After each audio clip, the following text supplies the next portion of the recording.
অনেক দিন আগের কথা। রসুলপুর নামক গ্রামে দুই জাল সাইমা এবং বৃষ্টি বাস করত। তাদের দুজনের দুটি মেয়ে ছিল। সাইমার মেয়ের নাম ছিল শোভা এবং বৃষ্টির মেয়ের নাম ছিল মোহনা। শোভার স্বভাব অনেক ভালো ছিল এবং সে সব সময় অন্যের সাথে ভালো ব্যবহার করত, কিন্তু বেচারি তোতলা ছিল, আর এজন্য সবাই তাকে নিয়ে মজা করত, স্কুলে এবং আশেপাশের বন্ধু বান্ধব সবাই। আর মোহনা চটপট করে কথা বলতো, কিন্তু তার স্বভাব একদমই ভালো ছিল না। সব সময় অন্যের ব্যাপারে কটু কথা বলতো, কখনো কারো কোনো উপকার করত না।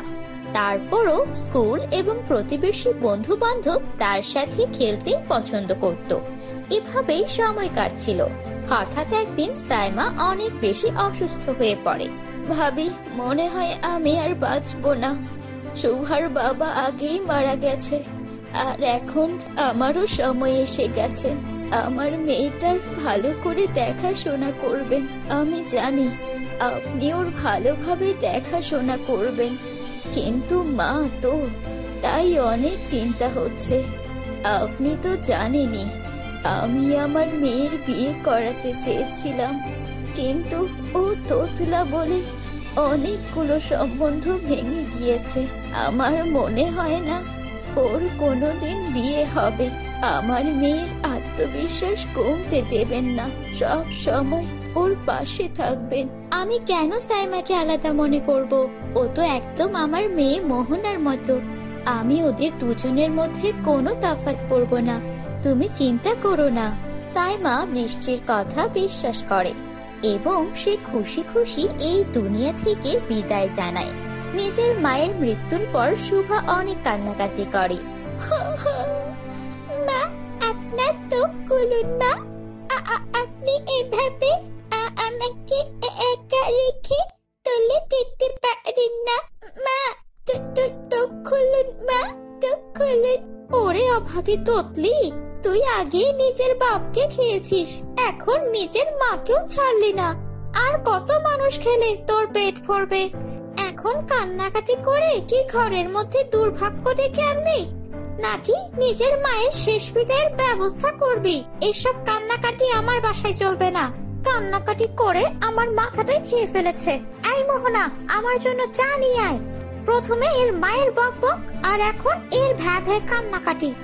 বলো মা, একটু আপনি কি কথা বলতেন? আমার মা তো আপনার উপর বড় তোরে, আমার দায়িত্ব আপনার উপর দিয়ে গেছে, আর আপনি তাকে কথাও দিয়ে দিলেন। হঠাৎ করে আপনার কি হয়ে গেল?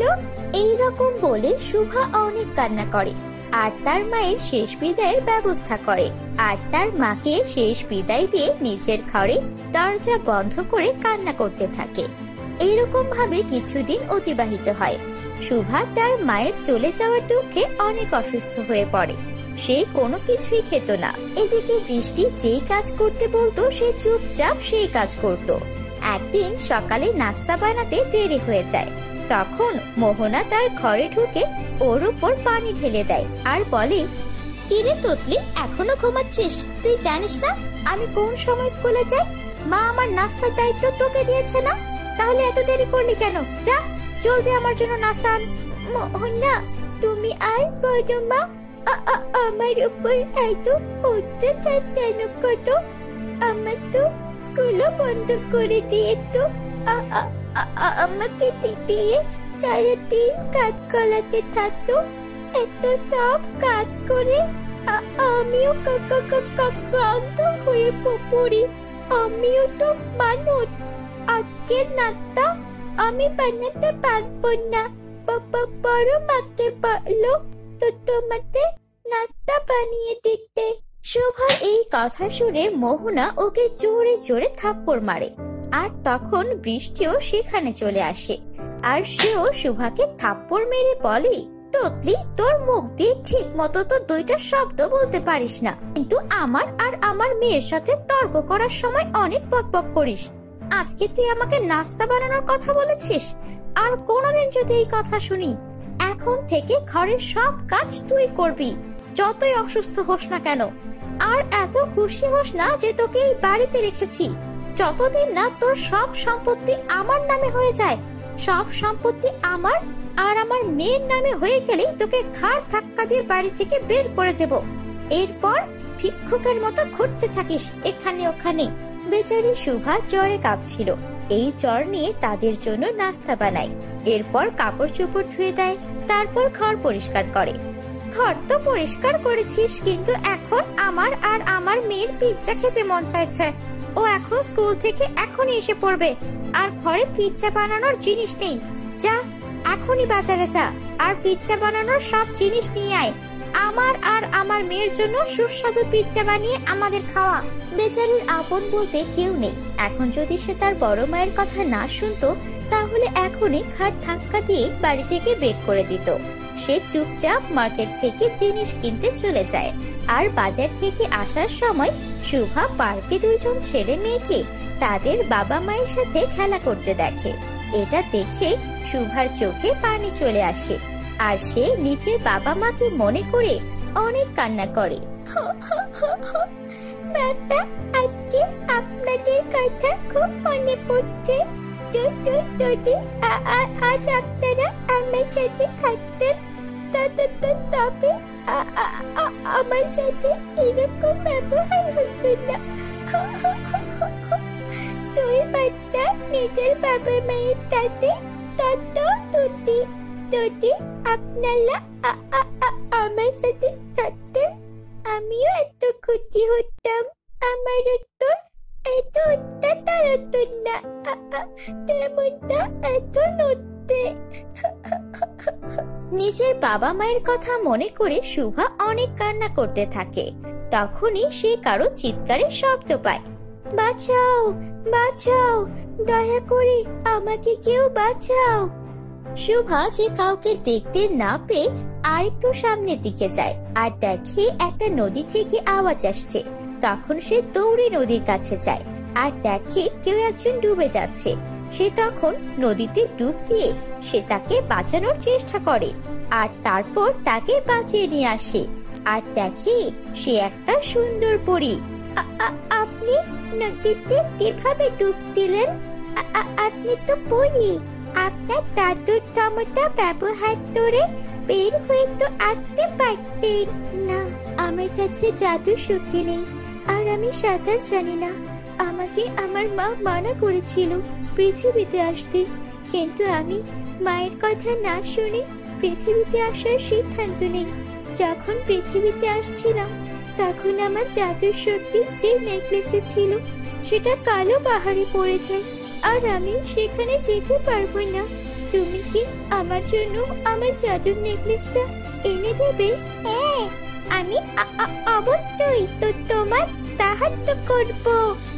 আমার মা সব সময় বলতো বিপদে পড়া মানুষের সাহায্য করতে। ঠিক আছে, কালো পাহাড়ে তুমি একটা জাদু আর একটা রূপার নেকলেস পাবে। আমি জানি না আমার জাদুর শক্তি কোন নেকলেসে আছে। তুমি কি ওই দুই নেকলেসের পার্থক্য করে আমার আসল জাদুর নেকলেসটা আনতে পারবে? শুভা পরীকে সাহায্য করার জন্য রাজি হয়ে যায়। সে বিপদের রাস্তা পার করে সব জন্তু জানোয়ারের ভয়কে জয় করে কালো পাহাড়ে চলে যায়, আর তার সামনে জাদুর সোনার এবং রূপার নেকলেস দেখতে পায়। আমি পরীর আসল রূপার জাদুর নেকলেস। আমার মধ্যে সুখ আর দুঃখ যদি পরী আমাকে পড়ে, তাহলে ওর কখনো দুঃখ হয় না। আমাকে তোমার সাথে নিয়ে চলো। আমি পরীর আসল জাদুর নেকলেস। তুমি আমাকে তোমার সাথে নিয়ে চলো প্লিজ। যদি পরী আমাকে পড়ে, তাহলে তার উপর কখনো সুখ আবার কখনো দুঃখ আসবে। সুখ দুঃখ দুটাই পরীর সাথী। দাদুর স্বর্ণের নেকলেসই পরীর আসল নেকলেস। কারণ দাদু হোক বা না হোক, পরীর জীবন বা সাধারণ মানুষের জীবন কেউ সব সময় সুখী থাকতে পারে না। সুখ দুঃখ দুই তাদের সাথী। এই জন্য দাদুই রূপার নেকলেস। তুমি মিথ্যা বলছো। শুভার এই কথা বলার পর জাদুর রূপার নেকলেস অদৃশ্য হয়ে যায়, আর শুভা জাদুর স্বর্ণের নেকলেস নিয়ে পরীর কাছে চলে আসে। পরী যখন নেকলেস পরে তখন তার কাছে সব জাদুর শক্তি চলে আসে। শুভা, আমি তোমার সম্পর্কে সব জানি। তোমার বড় মা তোমার উপর কত অত্যাচার করে। তোমার তোতলা হওয়ার জন্য মানুষজন তোমাকে নিয়ে অনেক মজা করে। আমার যা দরকার ছিল আমি তো তা পেয়ে গিয়েছি। আর আমার পরিশক্তি দিয়ে আমি পরিরাজ্যে ফেরত যেতে পারবো। কিন্তু এই জাদুর স্বর্ণের নেকলেসে তোমার দরকার আছে। তুমি এই নেকলেস পরলে তোমার সব সমস্যা ঠিক হয়ে যাবে। আর তুমি এই নেকলেসের কাছে যা চাইবে তাই পাবে। পরীর কথা শুনে শুভা অনেক বেশি খুশি হয়।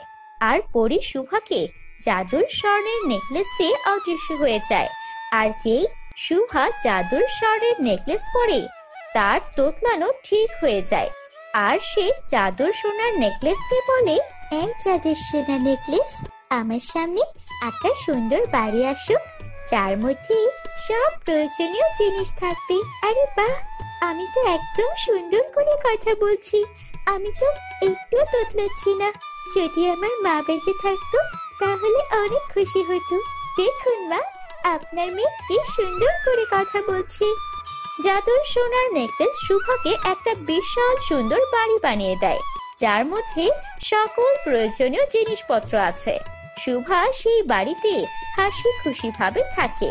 আর সে এখন অনেক বড় স্কুলে পড়তে যাওয়া শুরু করে। আর এই খবর বৃষ্টি আর মোহনা জানতে পারে। তারা হিংসায় চলে যায়। ওই তোতলা আমাদের বাসায় আর আসেনি। আমরা কত খুশি হয়েছিলাম, কিন্তু আমাদের বাড়ি থেকে যাওয়ার পরে ওর হাতে স্বর্ণের জাদুর নেকলেস পেয়ে গেছে, যার জন্য ও এত ধনী হয়ে গেছে, একদম রানীর মতো আছে।